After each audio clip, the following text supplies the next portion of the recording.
পাকিস্তানের করাচি থেকে চট্টগ্রামে একটি জাহাজ আসবে। সেই জাহাজ নিয়ে দারুণ টেনশন ভারতের। প্রথমবার যখন এসছে তখন, এখন আরেকটি জাহাজ এসছে, টেনশনের তাদের শেষ নেই।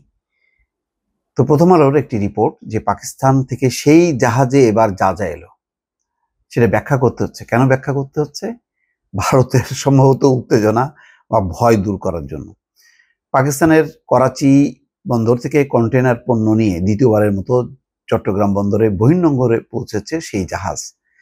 নির্ধারিত সময়ের একদিন পর আজ শনিবার বিকেল 5টার দিকে MV ইউয়ান জিয়াং ফা জং নামের কন্টেনার জাহাজ বন্দরে পৌঁছায়। জাহাজটিতে করে এবার পাকিস্তান থেকে সবচেয়ে বেশি এসেছে পরিশোধিত চিনি ও খনিজ পদার্থ ডলোমাইট। আমাদের চিনি এবং তেল খুব দরকার। এটা কি কারণে বলছি দর্শক পরে বলবো। তো চিনির খুবই চাহিদা, তেলেরও দরকার। পাকিস্তানের করাচি বন্দরের সঙ্গে চট্টগ্রামের সরাসরি কন্টেনার জাহাজ যোগাযোগ চালু হয়েছিল গত নভেম্বরের দ্বিতীয় সপ্তাহে। প্রথমবার 370 একক কন্টেনারে আনা হয় জাহাজটি করে। এর মধ্যে পাকিস্তান থেকে আনা হয় 297 একক কন্টেনার, বাকিগুলো সংযুক্ত আরব আমিরাত থেকে।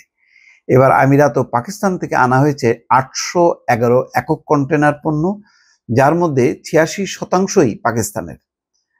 পাকিস্তান থেকে এবার সবচেয়ে বেশি এসেছে পরিশোধিত চিনি। চিনির খুবই প্রয়োজন বাংলাদেশে।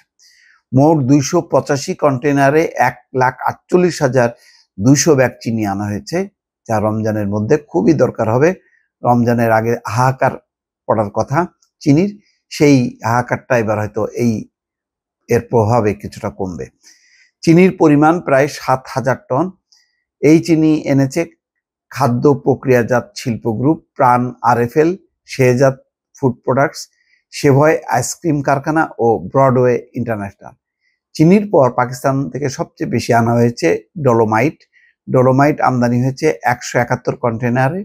কাঁচা শিল্পে ব্যবহারের জন্য এই কাঁচামাল এনেছে নাসির ফ্লোট গ্লাস ও আকিস গ্লাস ইন্ডাস্ট্রিজ।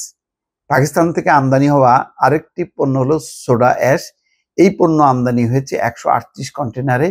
শিল্পে ব্যবহারের এই কাঁচামাল এনেছে নাসির ফ্লোট গ্লাস সহ বিভিন্ন প্রতিষ্ঠান। এছাড়া শতভাগ রপ্তানিমুখী পোশাক কারখানাগুলো এনেছে কাপড়ের রোল। মোট 46টি কন্টেনারে রয়েছে কাপড়ের রোল। আলু আমদানি হয়েছে 18 একক কন্টেনারে। এছাড়া জয়পুরহাটের P&P ট্রেডিং 20 কন্টেনারে আখের গুড় এনেছে। এসব পণ্যের পাশাপাশি পুরনো লোহার টুকরা, রেজিন, 3 পিস ইত্যাদি পণ্য আমদানি হয়েছে। পাকিস্তান ছাড়াও সংযুক্ত আরব আমিরাত থেকে পণ্য এসছে। আমিরাত থেকে আনা হয়েছে খাদ্যপণ্য, খেজুর, লুব অয়েল, যন্ত্রাংশ ইত্যাদি। পাকিস্তানের পাশাপাশি আমিরাত থেকেও 10 কন্টেনার চিনি আমদানি হয়েছে। যাই হোক, এখন বিষয়টা হলো এগুলি কথা হচ্ছে যে জাহাজ চট্টগ্রাম বন্দরে কি পরিমাণ আসা যাওয়া করে, এইগুলো নিয়ে কোনো মাথা ব্যথা নেই। পাকিস্তান থেকে কেন আসলো, এটাই হচ্ছে ভারতের মাথা ব্যথা। তাহলে পাকিস্তানের সাথে কি আমাদের সরাসরি কোনো জাহাজ চলাচল থাকবে না? আমদানি পণ্য আমদানি রপ্তানি হবে না?